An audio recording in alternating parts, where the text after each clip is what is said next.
ليه انت مش فاهم انت عايز ايه؟ ليه حاسس دايما انك مشتت وان انت طب انا اعمل كذا ولا كذا ولا كذا ولا كذا؟ ليه من كتر ما انت بتشوف ان كل الحاجات انت عايز تعملها اذا انا مش عارف انا اعمل ايه فيهم؟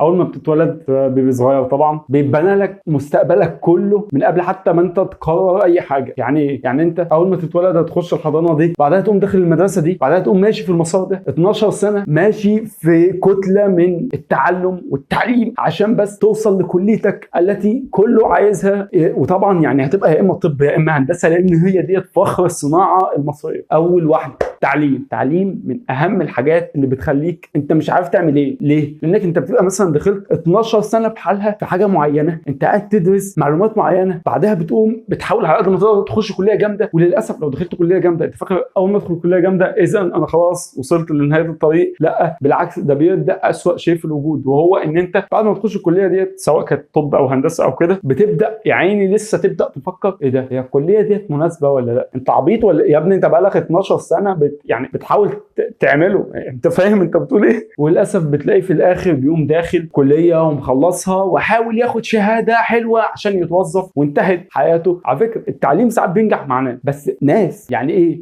يعني في فعلا واحد بيخش هندسه هو بيبقى عايز هندسه فعلا، دي نسبه ضئيله جدا. مش اي حد. واحد بيخش طب وبيبقى عايز طب، يعني مش كله، وبيبقى اللي هو انا نفسي ابقى طبيب وبعد ما بيبقى طبيب بيبقى مبسوط. ده مش كله، فاهم؟ يعني انا ما بقولش ان التعليم بايظ عامه، لا هو مش بايظ عامه، بس الواقع ان انت بتلاقي نسبه ضئيله جدا هي مبسوطه بان هي في المكان ده. وبيجي النقطه الثانيه في الجزء دوت على طول، وهي انت خايف من ان انت تخسر كل اللي انت عملته في 12 سنه، فبتتنيك مكمل في نفس المصيبه. يعني ايه؟ يعني انت بتقول انا بقالي 16 سنه في منظومه التعليم دي وفي الاخر مش هطلع منها بحاجه، خلاص انا هكمل فيها يا معلم، انا هكمل بقيه حياتي كده. هتقول لي يعني ايه؟ هقول لك يعني من الاخر انت بتقوم جاي تقول 16 سنه بحالهم. لا يا عم انا هكمل، 16 سنه هيبقوا ضاعوا يعني خلاص كده يعني. فللاسف انت بتبقى خايف من ان انت تخش في حاجه ثانيه عشان اكيد مش هضيع يعني 16 سنه، بس هضيع عمري كله عادي بس تمام، بس ما بقاش ضيعت 16 سنه. ثالث حاجه السوشيال ميديا. وانا مش هقول لك بقى الكلام اللي هو العلمي بقى اللي هو السوشيال ميديا تدمر حياه الانسان وطرق. لا السوشيال ميديا للاسف انت لما بتخش بتفر، بتقوم داخل تفنيك تفر على حاجات كتيره، بتلاقي نفسك اوه شيت انا عايز اعمل كل ده. يعني ايه؟ يعني انت بتلاقي نفسك انت بتقوم داخل تلاقي واحد اوف ايه الفورمه الجامده دي، ايه ده مدرب، يلا بينا انا عايز ابقى مدرب يا جدعان، نفسي ابقى مدرب، نفسي انزل، نفسي اعمل فورمه بقى، ونفسي اعمل كده، فاهم؟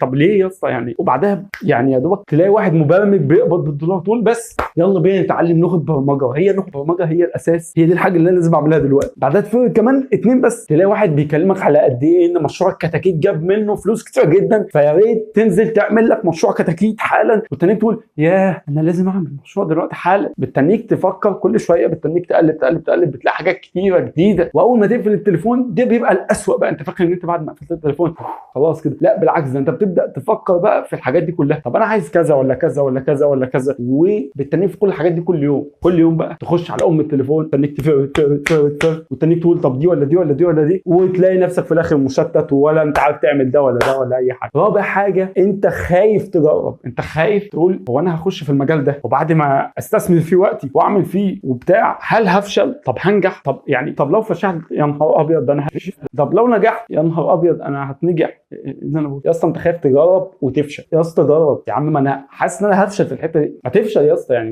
ما تزعلش مني، انا عايزك تقعد كده مع نفسك، تقعد تقول هو انا مين اللي بيفكر في ان لو انا فشلت هبقى باين قدامه مسخه يعني او اضحوكه يعني؟ مين يعني يا ترى؟ ممكن تلاقي حرفيا يا اما ما فيش حد خالص، يعني ما فيش حد خالص جه في بالك ان في حد هيتبسط بقى يا اللي فشل اهو، يا اما هتلاقي واحد او اتنين وفي الاخر طب ما يولعوا، ما انا معاهم فيها ايه يعني؟ مش فاهم انت فاهم؟ فلا انت محتاج يا اسطى تجرب، محتاج ان انت تقع عادي تفشل بتاع، وبجد مش كلام تحفيزي بقى والكلام ده وكده، لا هو فعلا انت محتاج ان انت تجرب كذا حاجه. يعني معلش واحد بيقول انا عايز ابقى كذا وكذا وكذا، 3 حاجات اهم، طب ما تخش في واحده وتجرب فيها، طب زي تقوم داخل على الثانيه. دي مهمه جدا، لان بص ديت اساس ان انت تشتغل اللي انت عايزه. يعني من الاخر الهدف من الفيديو دوت ان انت ما تخافش من ان انت ضيعت وقت، المهم ان انت تبدا في اي حاجه. يعني عادي ان انت خسرت يا عم 20 سنه، ما لسه قدامك وقت، ما تعرفش هتموت بكره او هتموت كمان 20 سنه، ما تعرفش. خش اعمل حاجه تانية وعادي ده. وهتقول لي ما انا هضيع كمان سنه في حاجه، ما انت بقالك 20 سنه مضيع نفسك في حاجه تانية انت مش عاجباك اصلا، فاهم؟ وجرب جرب جرب يا اسطى، ما فيهاش مشكله. يعني